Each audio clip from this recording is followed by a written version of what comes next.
The Rolling Stones were reportedly forced to miss the funeral of their drummer Charlie Watts due to COVID-19 restrictions. Sir Mick Jagger, 78, Keith Richards, 77, and Ronnie Wood, 74, were unable to attend the small private ceremony in Devon which took place last week. According to The Sun, the group have remained in Boston amid pandemic rules where they are rehearsing for their rescheduled world tour which begins on September 26 in St. Louis, Missouri. Charlie's funeral was said to have taken place with minimal fuss, according to his family's wishes.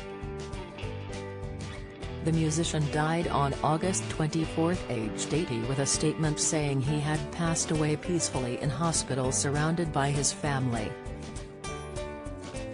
It had been announced on August 5 that Charlie would not take part in the upcoming tour due to a recent emergency surgery and had been replaced with Steve Jordan. He said in a statement, "After all the disappointment with delays to the tour caused by COVID, I really don't want the many Stones fans in the States to have another postponement or cancellation. I have therefore asked my great friend Steve Jordan to stand in for me." Mail Online has contacted representatives for the Rolling Stones for comment. The band lead an outpouring of grief following the news of Charlie's passing, with Ronnie sharing a picture of the pair with the caption, "I love you my fellow Gemini, I will dearly miss you, you are the best." Rolling Stones frontman Mick shared a poignant photo of a smiling Charlie on both Twitter and Instagram, without a caption, while guitarist Keith posted a Twitter photo of the Rolling Stones drum kit with a closed sign hanging from it.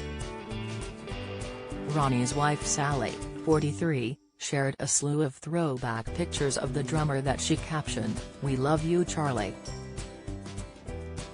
The whole world will miss you 20, heart."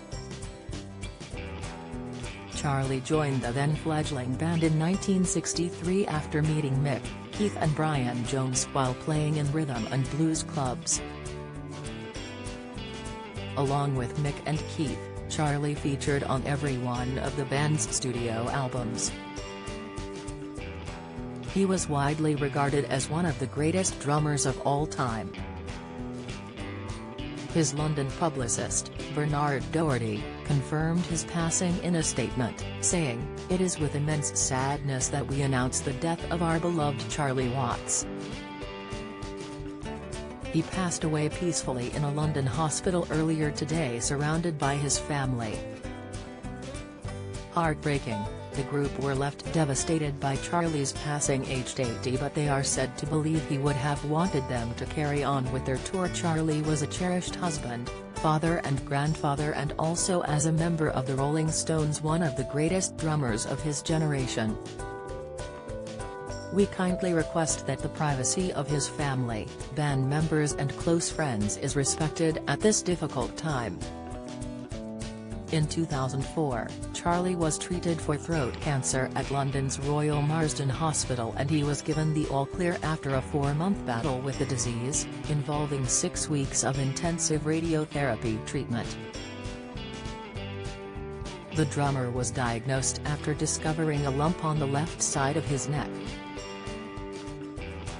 Doctors performed a biopsy which confirmed the tumor was malignant and he was diagnosed with throat cancer in June that year. History, alongside frontman Sir Mick and guitarist Keith, Charlie, pictured center, was among the longest-standing members of the Stones, which has seen a shifting lineup of musicians including Mick Taylor, Ronnie and Bill Wyman. His spokesman said at the time that Charlie's treatment had not interfered with any tour or recording plans for the group, who have been relaxing between work commitments. Following his recovery, the band began work on their 22nd studio album, A Bigger Bang. Charlie, who reportedly gave up smoking in the 1980s, said during an interview with Rolling Stone magazine at the time that he felt very lucky doctors had caught the cancer early. It comes after Mick Brigden, a music tour manager who traveled the world with artists including the Rolling Stones and Bob Dylan, died earlier this month aged 73. The UK native injured himself while digging a grave for his pet dog on the property of his Santa Clara home in Northern California last week. He was taken to a local hospital, and eventually succumbed to his injuries and passed away on September 5, according to the Press Democrat.